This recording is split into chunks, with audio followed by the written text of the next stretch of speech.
Welcome everybody to SQL Friday. This is SQL Friday number 22, and our star of today is Javier Villegas. I don't think I got the last name pronounced correctly, so Javier will correct me. Anyway, the session topic is new features in SQL Server 2019, which, to be honest, I haven't looked very much into because I haven't had the time to really go into detail. So I'm really looking forward to this. The stage is yours, Javier. All right. Thank you, Magnus. Thank you for the invitation to be here and present in SQL Friday. It's an honor to be able to share with this great community. So let me start by sharing my screen.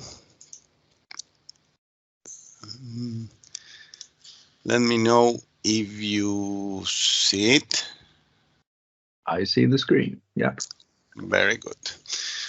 All right. So then let's talk about SQL Server 2019 and the new features. This is a summary of not all the features because definitely there are a ton of them, but for sure the ones I like the most. And we're gonna go through several demos to see those features in action. So my name is Javier Villegas. I am from Buenos Aires, Argentina.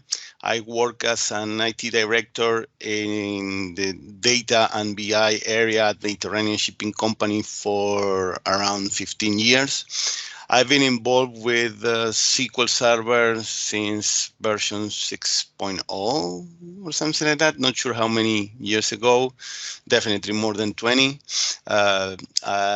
My specialization is mostly related on administration, high availability, disaster recovery, performance tuning. These days, definitely also being involved with Azure SQL. A lot, doing a bunch of migrations to Azure SQL, and also have a session specifically about the Azure SQL. I am Microsoft MVP in the data platform category since 2016, and I am also Microsoft certified trainer. I define myself as a technical speaker, a community speaker. I like to participate in all the events in where we can just, virtually sit down together and share some knowledge and discuss technical matters. I'm part of the PAS community, especially here in Argentina. I'm a member of the SQL Argentina group. We have our meetup with monthly meetings, and we try to run the community locally here. In the left side of the screen, you have my contact information, email, LinkedIn, Twitter, and blog.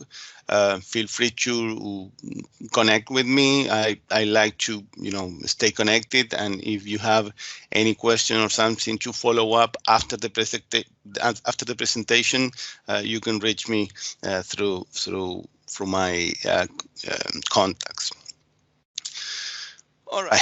Before getting into 2019, let's do a quick review of from where we are coming from. Right, because definitely this has been a journey, and something also to mention is that on this recent SQL Server version, as data professionals, we, particularly myself, I find myself every time that there is a new version saying what they're gonna put on this version, since this is really mature. This is it has all we need, but Microsoft keeps investing and doing great things with SQL Server, and we're going to try to cover some of those things. So well, hopefully nobody's using SQL Server 2008 or R2 these days. We're going to talk about the end of support at the end of the presentation a little bit, but definitely starting SQL Server 2012, there were some milestones that were introduced, like this small seed that were introduced for SQL. Initially, in terms of high availability and disaster recovery, we had the very first version of availability groups, always on. The in-memory column store technology was introduced back then, and there was this first concept of cloud computing, right? Running virtual machines in the cloud with SQL Server. In SQL Server 2014, the in-memory technology kind of grow a little bit and was introduced, a little bit more specifically for certain types of OLTP environment. There was a big investment in performance and scale, as well as more integration with the cloud. And back then we start discussing about this hybrid topology.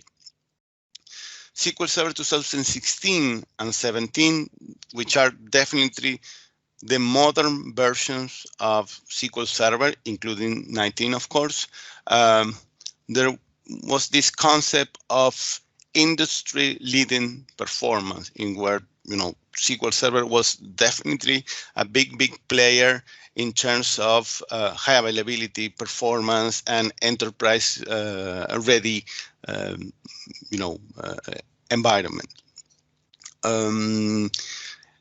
These two versions, 2016 and 17, is where we got some of these big, let's say, surprises. First of all, you know that in 2017, Microsoft introduced the possibility of running SQL Server 2017 on Linux environment. That was, the very first time, was a big surprise for myself. That I'm coming from SQL Server 6.0. That was something that I never thought that is going to be happening, but definitely it happened, and it was a great surprise and a great implementation. Also, the possibility of integrating external languages like R in 2016 and the addition of Python in 2017 to be able to work with the data without having to extract it from our transactional system to work with those languages, and now being able to work directly in SQL Server. That was also something really great. Well, cloud environment back then was fully integrated, and we have those versions running in the cloud. Now with 2019, like in 2017, the big start was the possibility of running in Linux environment. In 2019, the more, let's say, promoted feature was this one called big data cluster, right? The possibility of extending our SQL environment and doing some sort of scale and be able to do data virtualization involving other database engines, SQL, NoSQL, and expand or scale our environment. Definitely, this is that topic is quite important, and is something that we can discuss for hours. So today I will be focusing on all the other features, right, which are most of them related to three important pillars that we will discuss in a second. Okay, so definitely SQL Server is running everywhere, and this is something important to know, because as I said, not too many years ago, the only possibility we had is just running SQL Server on-prem in a Windows Server environment. Then we had the possibility of running SQL Server on Linux, and also the possibility of running it in containers. That's give us another approach or another possibility, right? That for specific situations we can now run SQL in containers. Then, if we need to scale those containers to have more availability, better performance, and do a scale, we have the possibility of running those containers in a Kubernetes environment, right? And with that, we cover the whole, let's say, on-premise offering. But if we go to the cloud, we have the possibility of running SQL Server on a virtual machine, right? If we choose Azure, right, we have this marketplace in where we can easily choose from a combination of operating systems, SQL Server versions and editions quite easily, and choose the one we need. We also have the possibility of running SQL Server as a managed service, right, within Azure. So Microsoft provides us the possibility of just to connect to the SQL Server endpoint and focus on the business, on the databases, on the development, and forget about high availability, disaster recovery, backups, patching, etc., etc. So definitely Azure SQL Database Managed Instance is a great offering.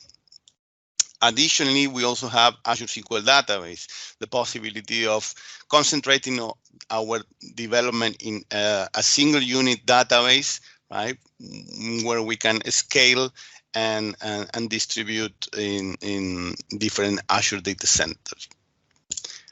And also, recently, Microsoft introduced the possibility of running SQL Server on edge devices, right? And with that, we can, run the same footprint that SQL Server has on an ARM device. For example, a Raspberry Pi, right?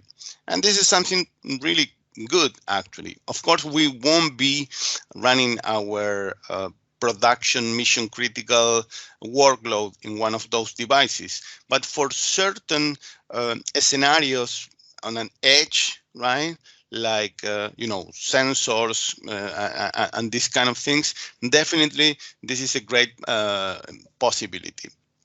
This was in private preview for some time, and back then in Ignite this year, they released it as a public preview. So if you would like to play a little bit with SQL Server Edge, it's a great opportunity. All right, so this is kind of the marketing slide for SQL Server 2019.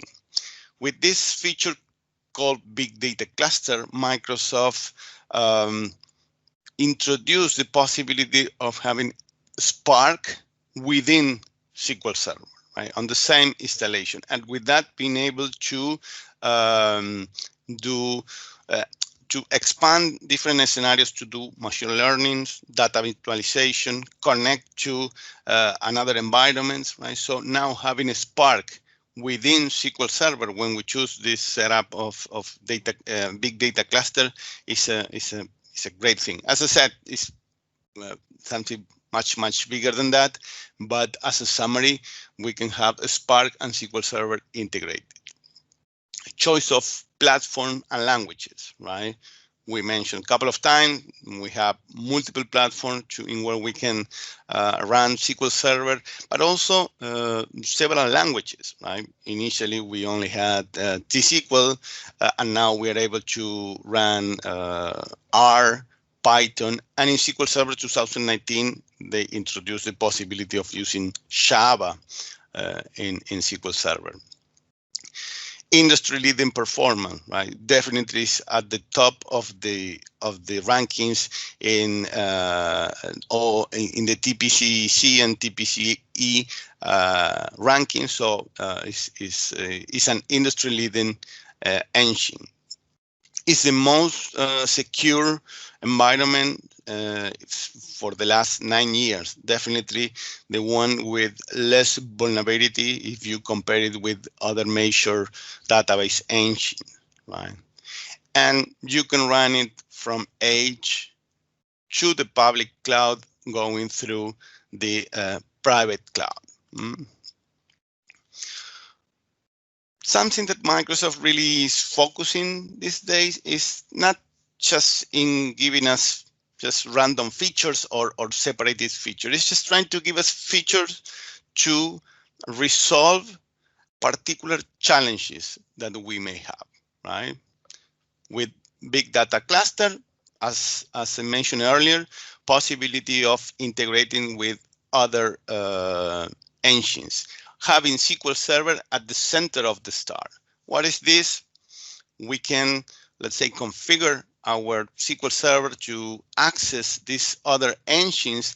And for example, within a single query, we can be, and using T-SQL, of course, we can join tables that we have locally in our SQL Server on an external table in Oracle, and also another one which could be in SAP HANA, right? All together in the same environment.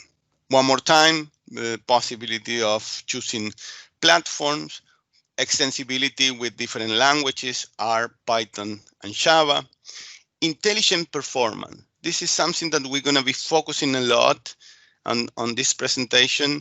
This is the part that I like the most, actually. We're going to see how Microsoft is really investing in giving us, what they call intelligent performance. In terms of security, right, SQL Server has the possibility of having secure data or unsecure connectivity from the client to the database itself, all the points. And we also have the possibility of encrypt the data with modern technologies like secure enclaves. They are also investing a lot in business critical high availability, right? Besides the possibility of having availability groups with additional replicas, synchronous, asynchronous, etc. There are other features that definitely are helping the business to have better availability, right? And we're going to be discussing about accelerated database recovery. So this is the slide in where we cover how SQL Server is integrated with Spark. Right, so I'm going to leave it for you to review it later, because again, I really want to focus on the other features. So these are the most important pillars in where Microsoft is focusing with 2019. Intelligent performance, and not only with 2019. This is, as I said, a journey that started with 2016. With the modern versions of SQL Server, right? With features like query store, just to, like a flight recorder that will capture all the runtime statistics and wait types from our user database. Then at the top of it, in SQL Server 2017, the possibility of doing automatic query tuning based on the information captured through query store, right? Adaptive query processing, something that will solve and is solving actually one of the most complicated problems that we, the DBA, have over time, which is the possibility of running any kind of workload in a more stable and constant way. And with that, I mean that, let's say you may have your store procedure, your report or something, and you know that normally takes, 20 minutes to complete. And one day, because of the execution plan has changed because of any reason, that stuff that normally takes 20 minutes today is taking an hour and with no, code change or anything, right? This is how, with this technology performance, intelligent performance, Microsoft is focusing on giving us this more, stability. We're going to be covering some of these features. Security, again, one of the most important pillars, is an industry leading, as we said, mission critical, right? With additional high availability and more options to have high availability. Developer experiences, we're going to see some of the new features that, for example, allow us to handle JSON data types within SQL Server, and definitely a modern platform. Right? We will see that with the extension of open source and also, this new Microsoft that, has open source really integrated within the company culture. Right now, with for example, Azure Data Studio, we can connect to SQL or Azure SQL from a Mac computer, a Linux computer, or even Windows. So let's start this journey in this mission critical performance, and we're going to be focusing a little bit on this intelligent query processing, IQP. Right. This has started with SQL Server 2017 and back then they call it adaptive query processing, and now in 2019 they added an additional layer to that and they call it intelligent query processing. In the slide you will see the boxes that are in regular font, right? Those are the features that were coming from 2017, and the one in bold are the new ones introduced with 2019. And what is that? All this technology, IQP, right, allow us to do what we just said. Try to have a workload, a stored procedure, a process running more stable. Doesn't matter if the server is under a lot of pressure, or if it is idle, or if we have, different kind of problems with the execution plan, etc., etc. So something to consider here, and something that I like a lot, and I'm coming from SQL Server 6065, and that was terrible back then. And something that we all know, when SQL Server come up with a compilation of a plan and come up with a plan, right, and put it in cache, then it keep using it until for some reason it get another one. But that plan is, or I will say was, static, right? That plan could be good or could be bad, but that was the plan that we're going to be using. And that plan could have several problems. For example, memory grant, right? So, that the plan gets compiled based on the first execution. So let's say from that execution, the SQL Server engine say, I'm going to grant you this amount of memory for this plan. Let's say 1 megabyte, right? And we have this into the plan cache. And then the following executions, instead of using 1 megabyte, it is using 10K, right? So you will say, okay, I have 1 megabyte granted, but I'm using 10K of RAM, so it's not a big deal. What is going to be the problem? I have a lot of memory, right? But let's say that that particular process that is in cache, you run it 1,000 times per minute, right? Concurrently, right? You're going to be allocating 1 megabyte for each of those executions, but instead you're going to be using almost nothing, right? And that will impact in the overall server performance, because you're going to be using memory that you're going to be requesting memory that you're not going to be using. And then you have the other way around, right? If eventually it require or requests 1 megabyte, and then because of several reasons. It needs to use 50 megabytes, right? But I have granted only one. It has to use TempDB to spill the data on the TempDB, and you know what happened with that. The performance is terrible.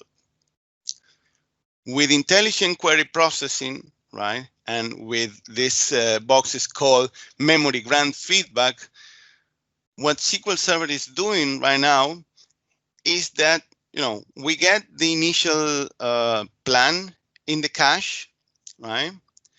But then in the following execution, SQL Server is telling to the engine, hey, I'm not using all the memory I requested. So then it's go back and adjust the initial plan, right?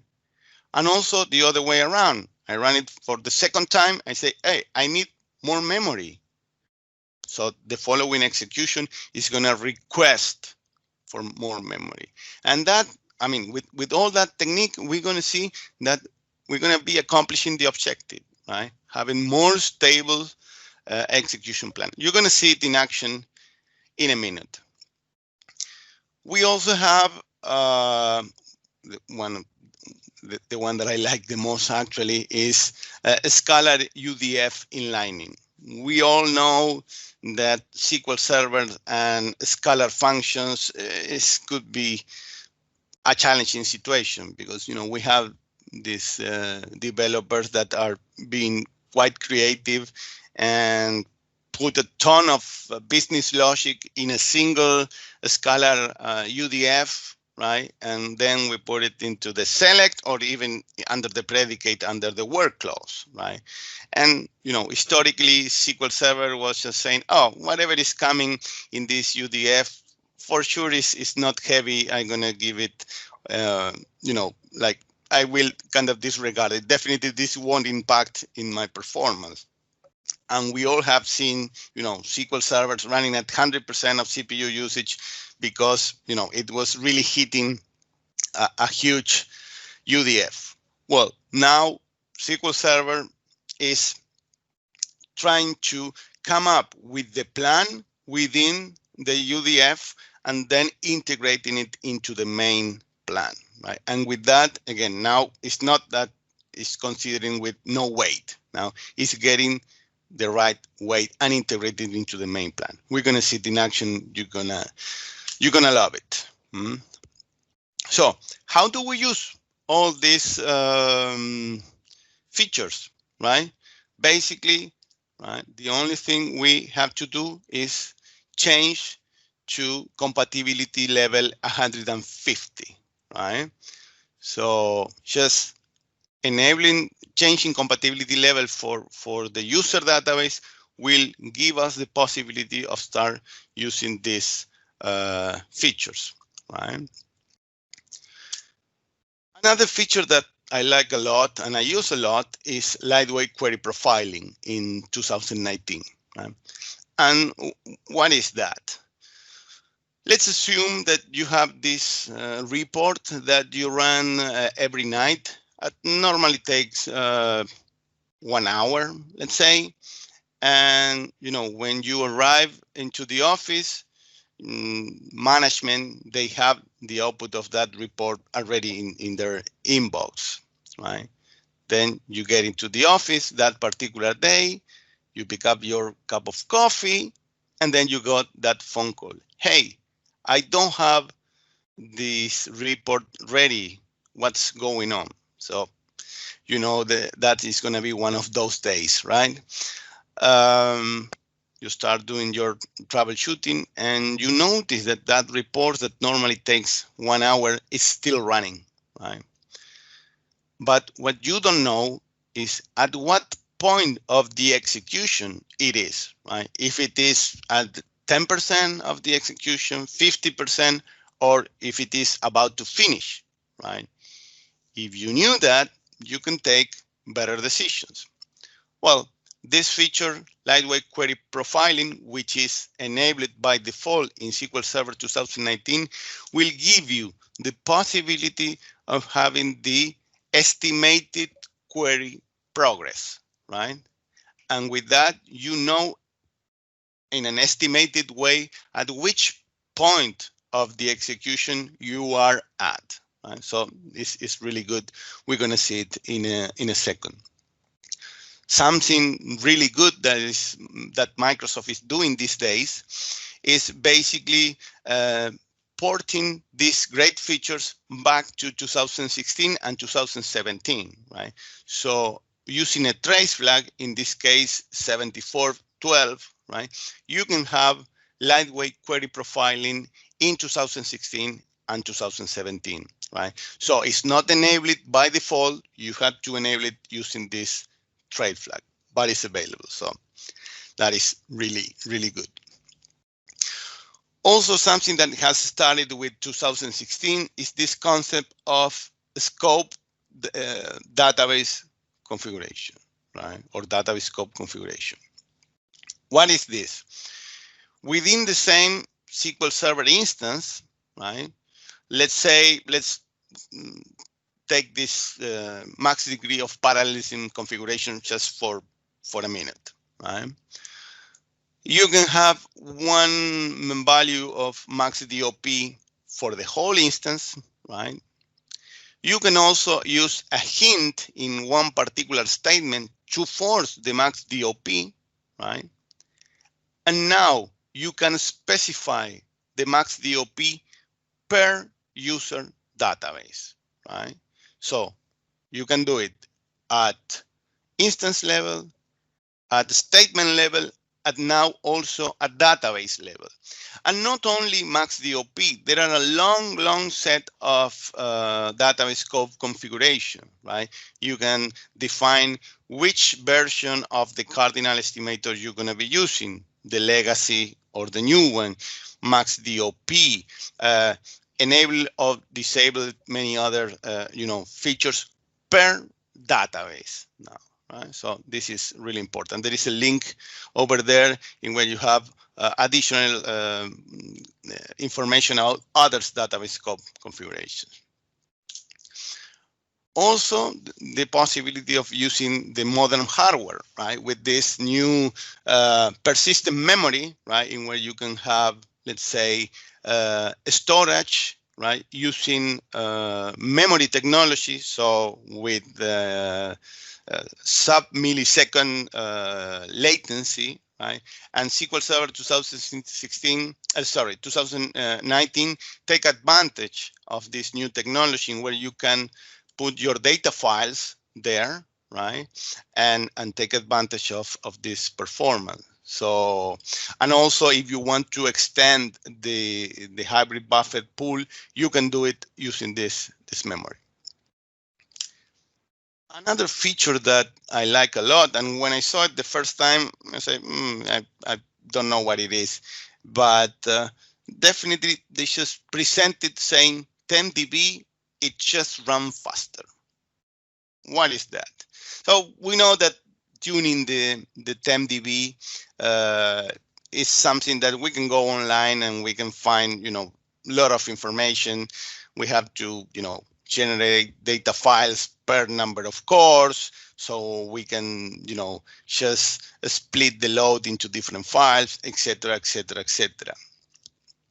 But, if your workload rely on temporary tables, creating these sharp tables like crazy, dropping and creating, you're still gonna have latches on 10dB. All right, remember this technology, Hackathon, right, in memory, right, that you can, create your tables in memory. Well, what Microsoft has done in 2019 is using this technology on 10dB, right? You cannot have the data containing in your temp tables in memory, but you can have the metadata, the table definitions in memory. So with that, when you are dropping and creating objects in 10dB, you will see that you won't be waiting from one and the others just to, release that latch, right? Because that creation is going to memory. We will see it in a second, right?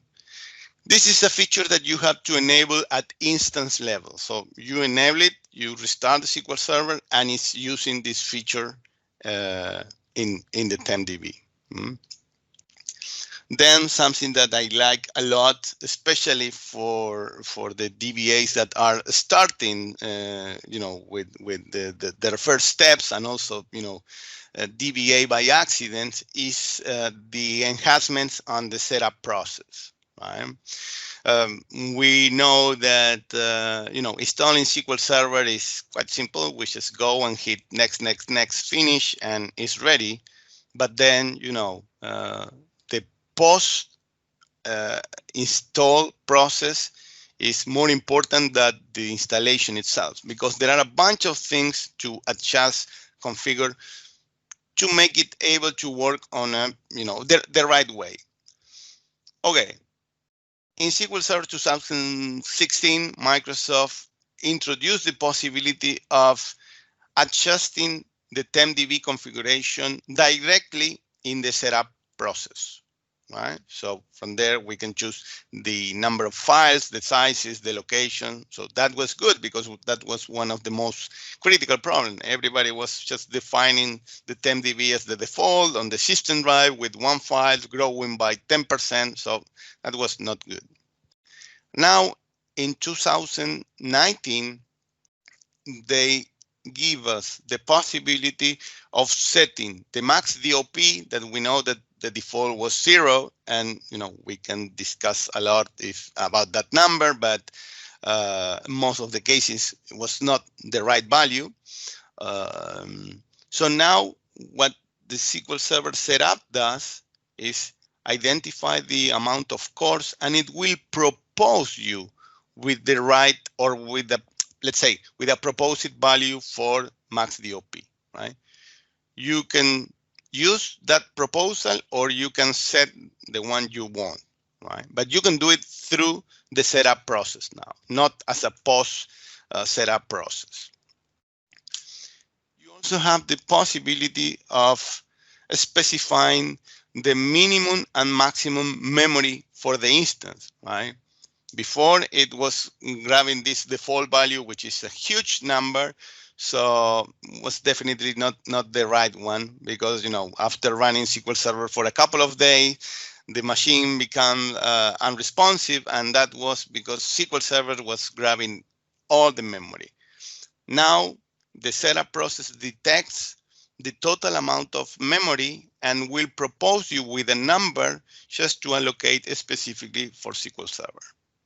This is something that I really love. So let's jump into a demo and see some of these features in action. So I have my virtual machine here. This is a virtual machine running SQL Server 2019. And first of all, I will show you this lightweight query profiling option, right? So I have it. So here I just have a demo query, right? I'm gonna enable live query statistics, right? And with that, I'm gonna run this statement. So with live query stat, what we have actually is the possibility of seeing the plan going on.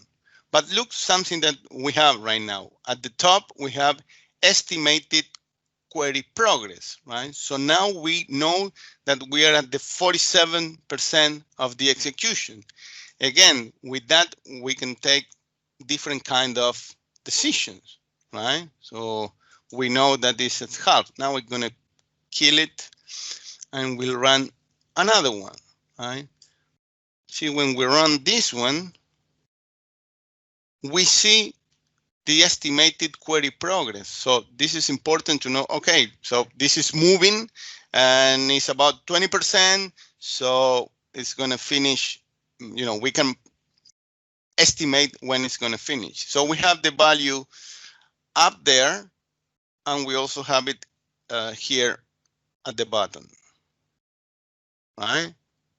Executing query 40%. This is the same number that we get up here. So really nice. You can tell me this is beautiful, but I don't run stuff from Management Studio. I have my web server, my application server that is running against SQL. So how do I see the query progress? So here I have one script which basically generates random workload against my my databases in this instance. So this is running, it's fine. We see stuff moving on. So this is simulating my application server. So I go to Management Studio, I go to my instance, and I check Activity Monitor. When I select Activity Monitor, right, you know, we all know Activity Monitor. We're gonna get the processor time, weights, information related to batch requests, database IOPS, etc. Here at the bottom, we have these active expensive queries, right? So we can see all the expensive queries running in my instance. So if I choose one and I do right click, see that now we have the possibility of seeing the live execution plan. So if we choose that, we're going to see exactly what we saw before. Here at the top, the estimated query progress. And this is something that I was not running from Management Studio initially. I was running it from this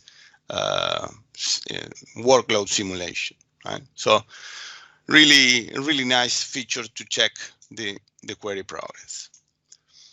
All right, so now we will go to see this intelligent query processing options that we have. And what I will do here is basically I will create, first of all, I will specify to show me the actual execution plan so we can see the changes in the plan, right?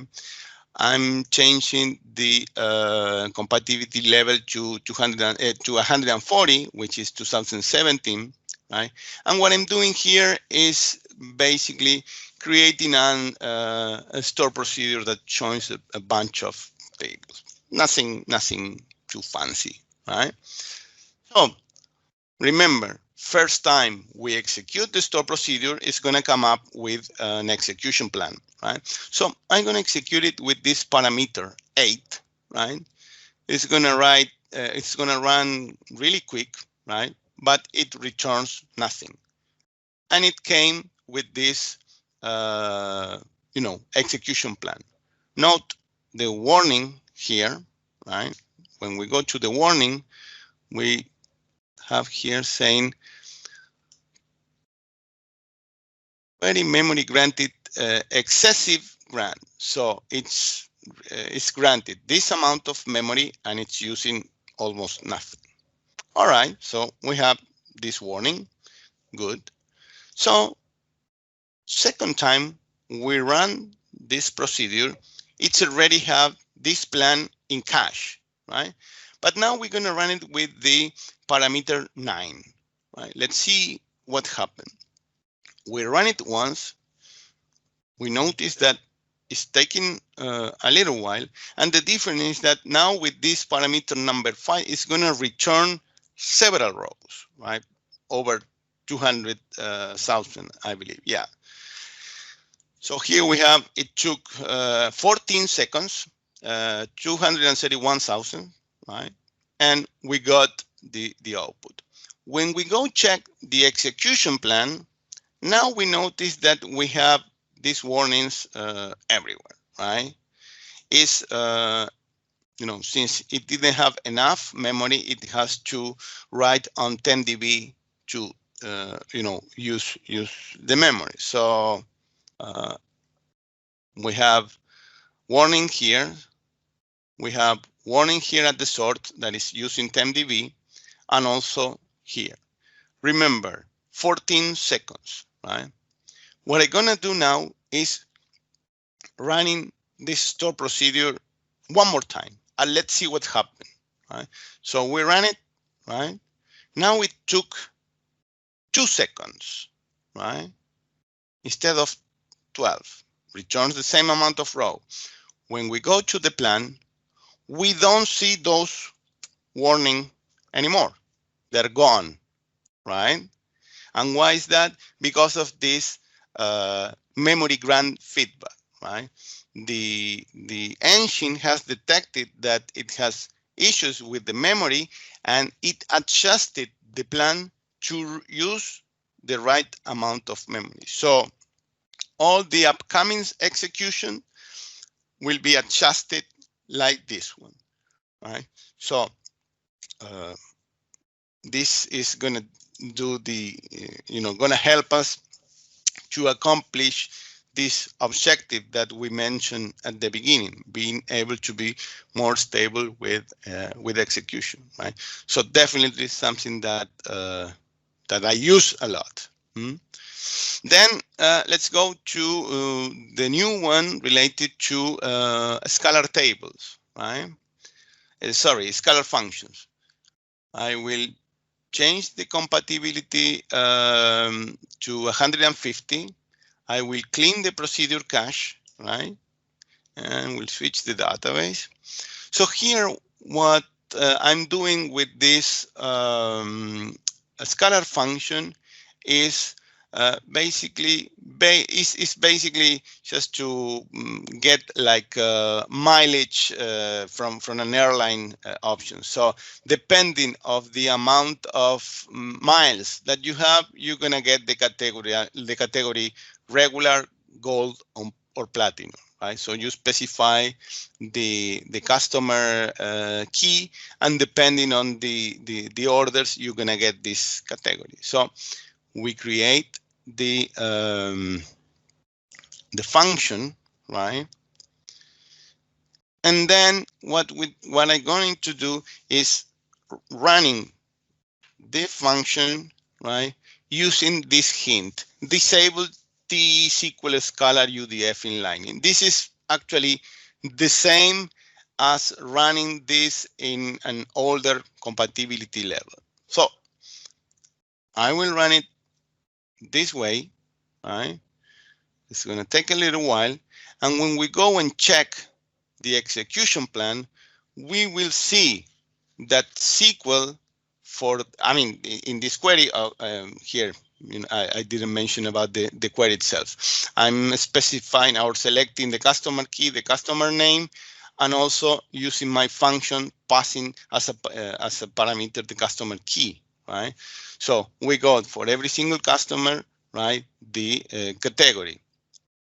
When we go to the execution plan, right, what we can see here is that it just does this compute scalar, right, the top, and the cluster index check from our table. So it's not, assigning any weight to the scalar function. Let's run it one more time, but this time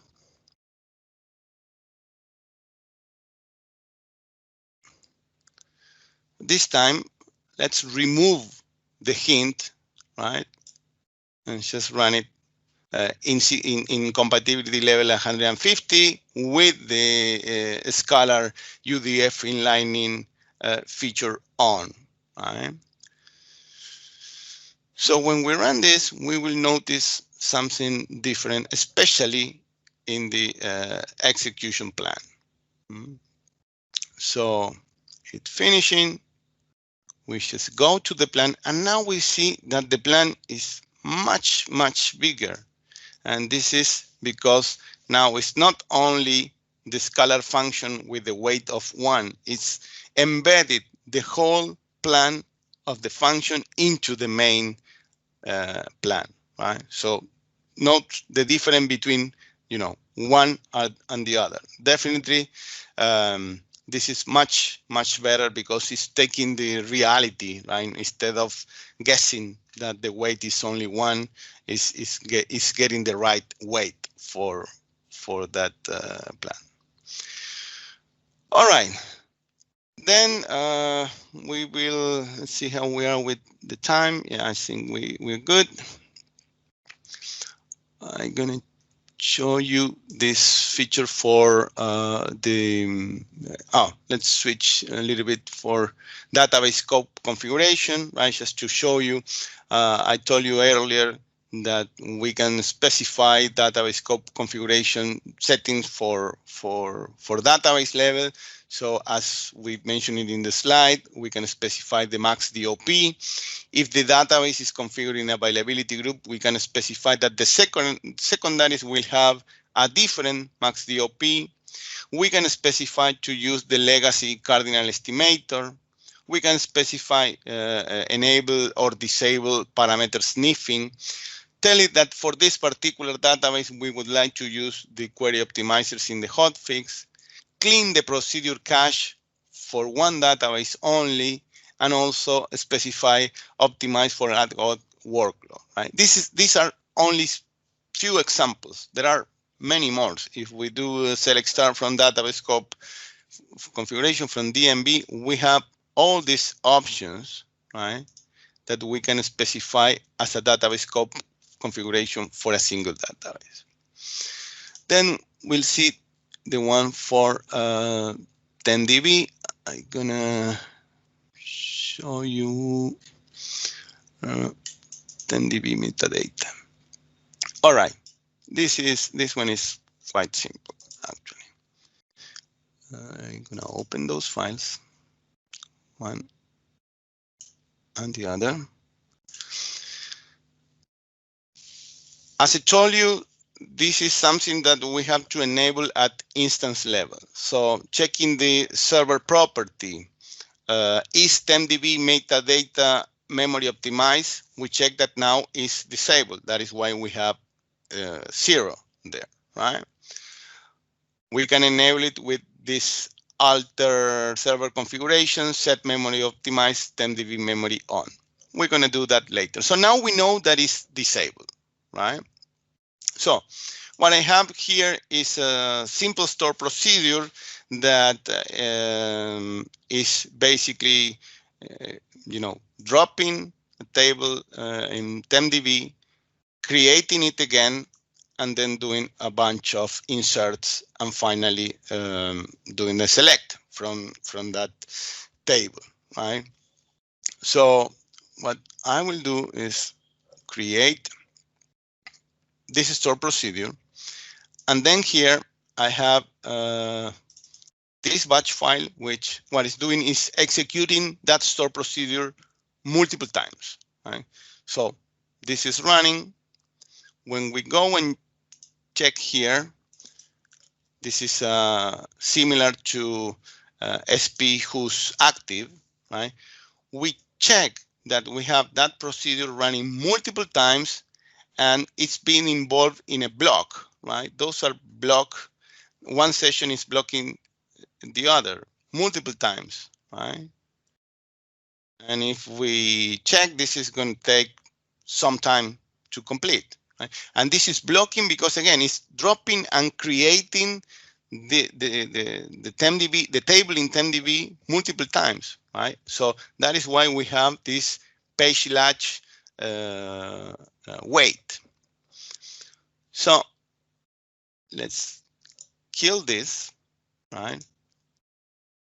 Come back here and enable it, alter server configuration, set memory optimize on, right? Now I have to restart the instance.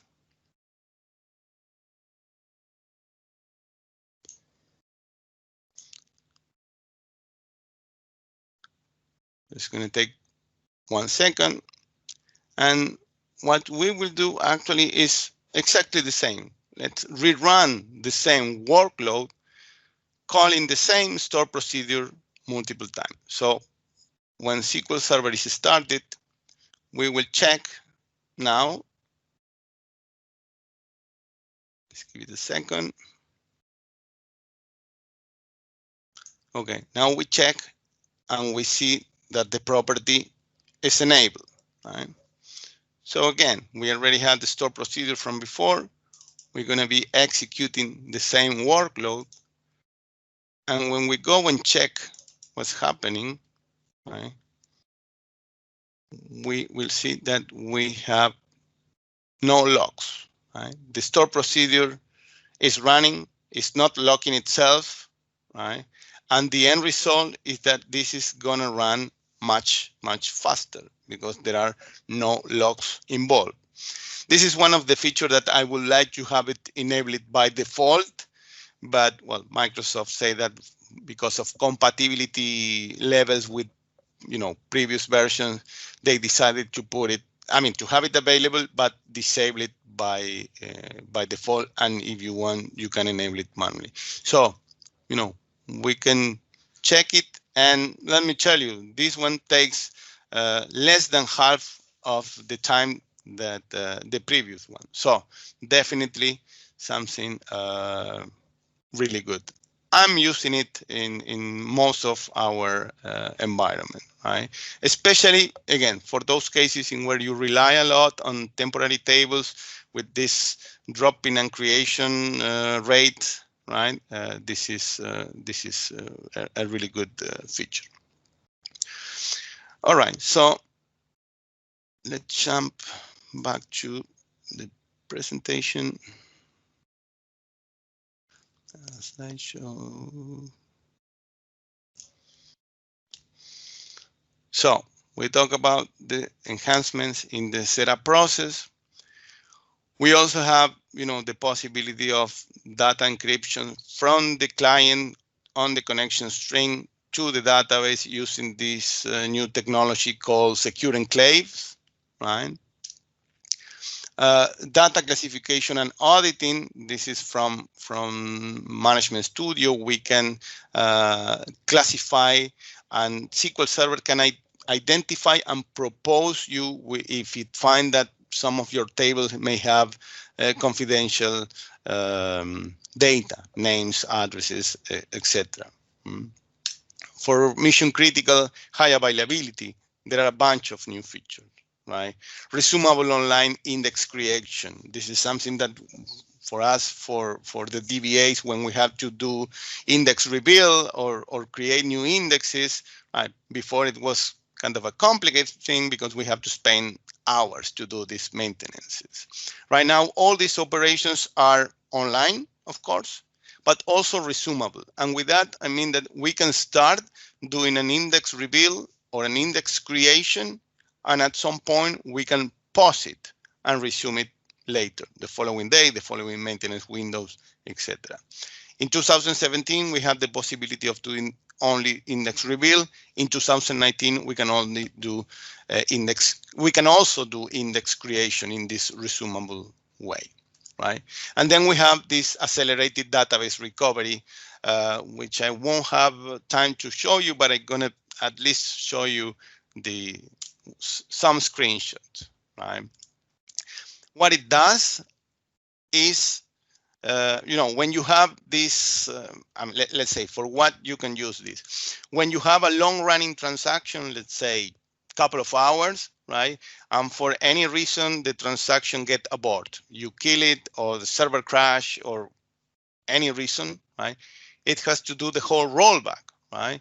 So in some cases, that rollback will take long time, and in some cases it can also put the database in non-recovery for a little while, right? And you cannot use the database at all.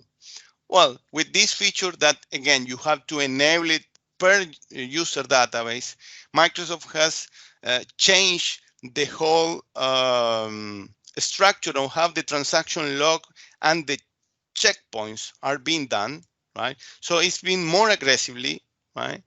So if you have to do the rollback, right, it's going to happen almost instantaneously, and you don't have to wait all this time just to, see or to have the rollback ready. Well, as I mentioned earlier, the online indexing options, right here I have this slide in where we have, the resumable online features, right? We just mentioned it earlier. With availability group, well, the possibility of having up to 5 synchronous replica, right? Do primary replica connection redirection kind of easily.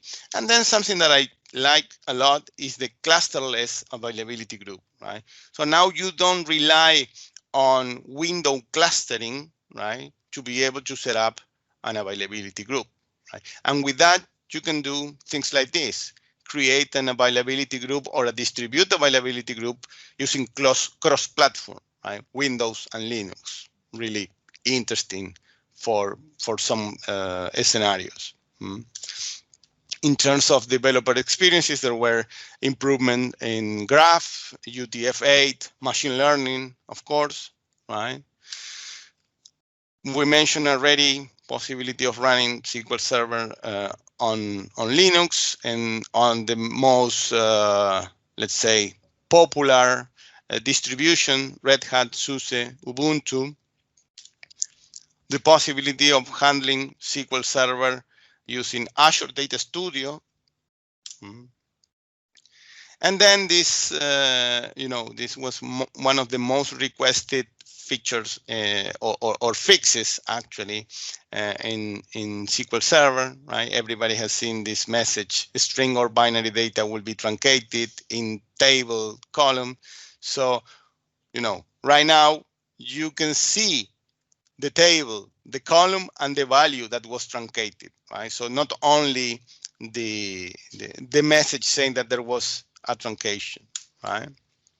Azure Data Studio, as I said, here we have this link, aka.ms/ss19 to have additional information about SQL Server 2019. End of support, right? As we all know, 2005 and 2008 and 2008 R2 are out of support, mainstream and extended. So just consider that SQL Server 2012 is next, right? Here is a quote of myself in one of the presentations from Showsack and Pedro Lopes in the past summit 2019, in where how we, Mediterranean Shipping Company, use all these new features in 2019. And with that, we just finished the presentation. If you have any questions, now is the time. Again, if you want, you can reach me by, one of these LinkedIn, Twitter, or email. And, I will try to share the presentation and the demo script later to Magnus. So thank you so much. Perfect. Thank you for coming. Sorry. Sure. I'm really impressed with how they have been able to do the UDF inlining, because really it's not a simple task, because the UDF you demoed, it's not just a single return statement, it's some declares and stuff, and to be able to inline that with a constant scan and all the, not all UDFs will be inlineable, but this Absolutely. One it's still a complex one, and it worked to inline it. It's still bad performance though, but at least you can see why it's bad performance. So, absolutely. I remember when I really like that they really put in the time to do that, because what I had been requesting was to have a. No, go ahead. Sorry. No. I was saying that when they were talking about this UDF inlining feature, I read in one magazine saying that Microsoft is finally fixing a 20 years old bug, right? Which was this. So definitely, I mean, it's not fixing it, it's addressing on a different way. Yes, but it's like they consider it as a bug, so it could be depends. But what I had been expecting was that they would do something similar to the, the inline table valued functions and give us an option to create an inline UDF, like an inline scalar with just a return statement. But they went so much further in what they actually did with it. So I'm really impressed with it. And we don't need to tell everyone at least to rewrite their code. Some UDFs will actually perform pretty well with this. So. Absolutely, that is one of the goals of all these features related to intelligent query processing, right? You have seen the one with memory grant feedback. With 0 code change, I passed from 12 seconds to 2 seconds, and I haven't modified any single line of code, just changing the compatibility level of my user data. Right? So those memory grant feedbacks, I really love them, because again, maybe if you are on a demo or in an environment that is quite idle and you run this once, twice, it's not a big deal. But if you have a heavily load, highly transactional environment in where you are wasting memory or spilling on 10 dB just to get that memory, is a problem. It's a big problem because you affect the overall performance, right? So yeah, exactly. So it's a lot. I think we will still see further improvements of many of these functions. Yeah, absolutely. But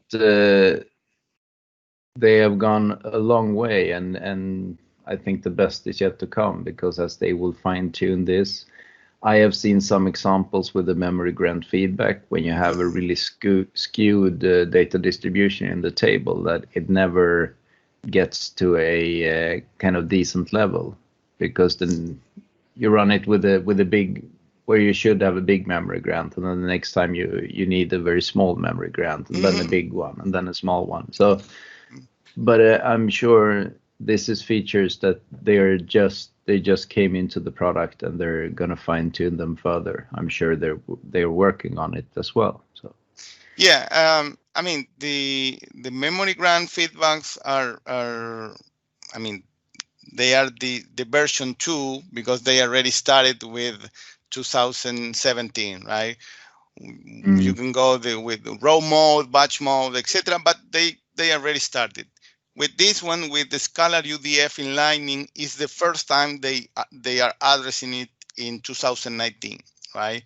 And if you see, all the cumulative updates, right? You see that on every cumulative update, there is a fix in particular for this feature. So they are still adjusting this one. And, you realize when they say that all the intelligent query processing features except scalar UDF inlining are enabled by default in Azure SQL Database, except scalar UDF inlining, right? Yeah, they're still doing something. a lot of work on this area, but definitely they are doing a lot of improvement, right? So, and I believe that, I mean, in my particular case, with all these features that we have seen, is the objective of having a stable performance. Doesn't matter if the server is idle or if it is under a lot of pressure. That was a big deal many years ago, right? And now, having this this enabled, and also another feature that I just mentioned it briefly is with query store and adaptive query process and automatic query tuning, right? So based on query store, and when there is a when there is a plan change, right? This feature basically detects that the previous plan was better than the existing one. So right away it just changed, and you are back to a more stable performance.